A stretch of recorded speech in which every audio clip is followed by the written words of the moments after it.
A massive severe weather outbreak and a few winter storms are going to be blazing across sections of the United States over the next week.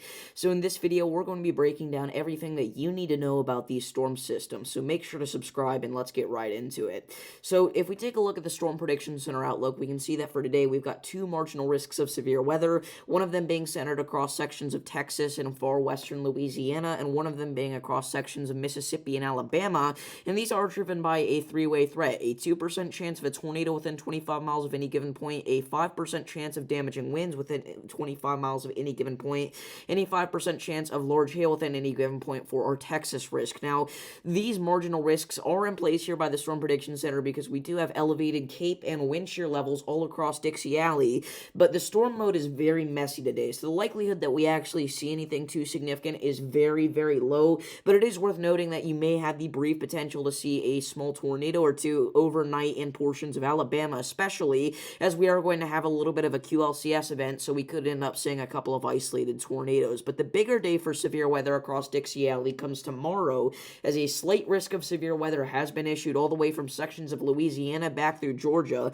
Now, this encompasses over 10 million people, and it is looking like it could be a somewhat significant risk. I would not be surprised to see an upgrade of this to an enhanced risk, and we'll explain why later on. But for right now, if we take a look at the tornado threat here from the Storm Prediction Center, we can see that we've got a large 5% chance of a tornado within 25 miles of any given point. So really everywhere from western Louisiana all the way back through areas like Atlanta, Georgia are going to have that potential for an isolated QLCS tornado. But damaging winds are going to be the bigger thing, all right? A 15% chance of a wind gust within 60 miles an hour or higher within 25 miles of any given point there for areas in that yellow shaded region. I would not be surprised if they were to push this a little bit further north as well, so just be on the lookout for that. But damaging winds are definitely going to be the biggest thing tomorrow, and I think that if we do see an upgrade to an enhanced risk for severe weather, that's what it would be for. Now, the hail threat is not in place as of right now, so if we go ahead and move on to not Wednesdays, not Thursdays, not even Friday's severe weather outlook, but Saturdays, we have a day 5 slight risk of severe weather, and this has been in place since yesterday as well. Originally, this was a day 6 slight risk of severe weather, which, if you're not aware,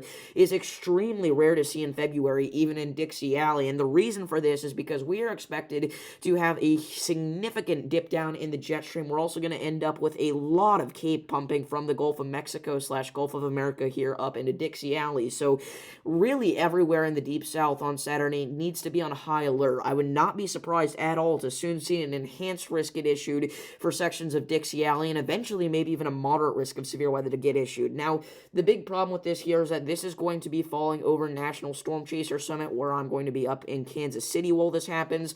So unfortunately, I will not be able to stream for this event, but there are several other amazing streamers that you can go watch cover this event live, and also chasers will be on the ground covering those tornadoes as they happen. So unfortunately, I just want to let you guys know right now, we will not be here live covering this event, but it does look like it could be one of the biggest tornado outbreaks that we have seen so far this year. So if we take a move over to the models here, we can see that the NAM's view for this severe weather threat for today across the south central United States is nothing too crazy. Again, isolated damaging winds up to 50 miles an hour have been occurring everywhere from Alabama back through Texas today, but nothing severe or up. Again, maybe we have that threat for a brief isolated QLCS tornado later tonight somewhere in southern and central Alabama, but I really don't think it's too likely. Now, by tomorrow morning, we really start to see that big-time damaging wind and tornado threat start to develop across sections of Texas and Louisiana, but it really starts to peak in the late nighttime hours of tomorrow, actually, right? This is the south central United States. Again, look at that. 5 p.m., we got a little bit of a line of storms developing there, and it really does develop quite a bit further as it continues to push off to the east there. By 9 p.m., we definitely could be dealing with isolated damaging winds of 60 to 70 miles an hour across sections of Mississippi and southwest Tennessee, and again, maybe an isolated tornado or two as well. So that'll be something big to look out for. And then again, that even strengthens further as we go into the late nighttime hours of tomorrow night. And as we move on to the southeastern United States here, we can see that this is only going to continue in areas like Georgia, South Carolina, even parts of North Carolina could pick up on some gusty winds. So again, be on the lookout here. Even on potentially Thursday, we could end up seeing a marginal risk of severe weather for sections of the southeast, and that would not surprise me at all. So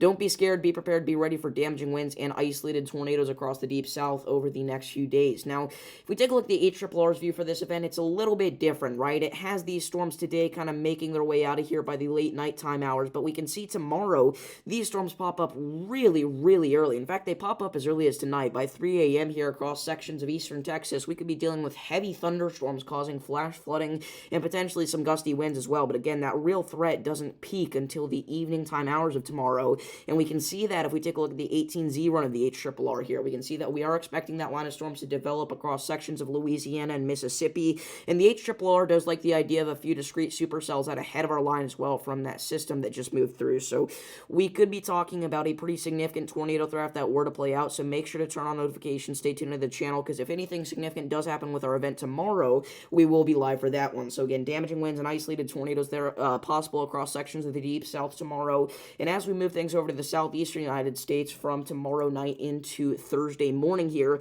we could be talking about the same thing, just again, kind of on a smaller scale there, but a couple of isolated tornadoes definitely can't be ruled out, especially across sections of Georgia, and maybe even as far north as southern South Carolina. Now, if we take a look at the northeastern United States here over the next couple days, we've got ourselves some pretty interesting things to look at, because obviously right now we've got a massive winter storm ongoing, everywhere from sections of New Jersey all the way back through areas like Indiana, and we've got ourselves a big-time ice threat as well for sections of Appalachia.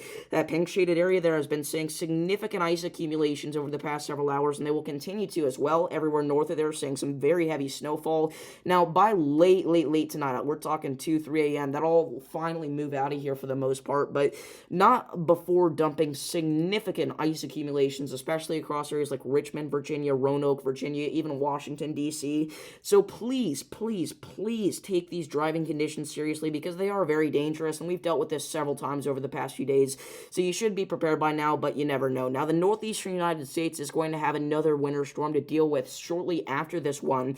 By Wednesday night into Thursday morning, we see a lot of snow and that wintry mix moving into sections of Pennsylvania and New York, all part of a bigger system that will cross portions of the Midwest that we'll talk about later. But as we can see here, as we go into Wednesday night through Thursday morning, a lot of that snow really starts to pick up there for areas in northern New England, but luckily by Thursday evening, all of that has crossed out of the region, right? So if we take a look at the total snowfall amounts on the NAM model from this, if it were to play out like this, again, we've already seen significant accumulations across portions of Virginia. Some areas have even gotten already over a foot of snow in Virginia, but if we take a look at the full run here of the NAM model, we can see on top of what we've already got here, subtract, 5 inches or so from that, as the start of the run does mention the past previous hours as well, but we could definitely be talking about another good, 4, maybe even 5 inches of snow in the higher elevations of Virginia. Washington, D.C. could definitely pick up on a couple more inches of snow from this event. Areas like Long Island even could pick up on another significant coating of snow. And again, with that next system, it's mainly going to be a Midwestern thing, but we could see parts of northern New England potentially get a few inches of snow, all the way up to a half foot of snow in the higher elevations from that. So what does that bigger system in the Midwest look like? Well, if we take a look at things here, we can see that as we go later into tonight, we're going to start to see a big band of heavy snow develop there across sections of eastern Kansas, which, by the way, is very quickly going to rack up those snow totals I'd like to mention. And we also start to see a big band of ice develop in between our snow and our thunderstorms as we go early into tomorrow morning, right? And as we go into the afternoon time hours, that continues. Again, big time snow event for pretty much the entirety of the Midwest here. If you're kind of I-70 southward, you're going to be talking about mostly rain. And again, a little big band of wintry mix in there as well, and that definitely could make those road conditions a little bit worse. Again, we're going to be talking about ice, freezing rain, sleet, all that nasty stuff. Again, the really dangerous one is freezing rain, and we definitely could see a few tenths of inch of that across sections of the Midwest, but again, that's mainly going to be a bigger thing with our system scraping the East Coast, right? So what do the snow totals look like from that? Well, they're pretty significant. If we take a look at things here, especially across areas like Michigan, we could end up seeing significant snow. Over half a foot of snow definitely going to be possible there, especially across eastern and southern portions of Michigan State. The Chicago area could pick up on a good few inches of snow, northern Indiana as well. Again, areas like Kansas City, where we see those heavy snow bands late tonight into early tomorrow morning, you could end up seeing a good 4 or 5 inches of snow.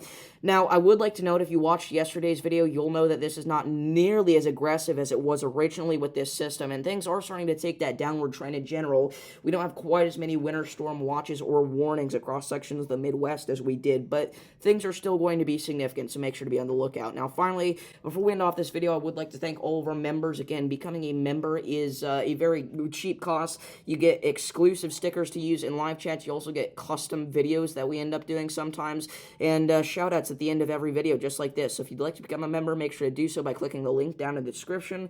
But that's all I've got for you guys, so thank you all for tuning in, and I'll see you all in the next one. Peace.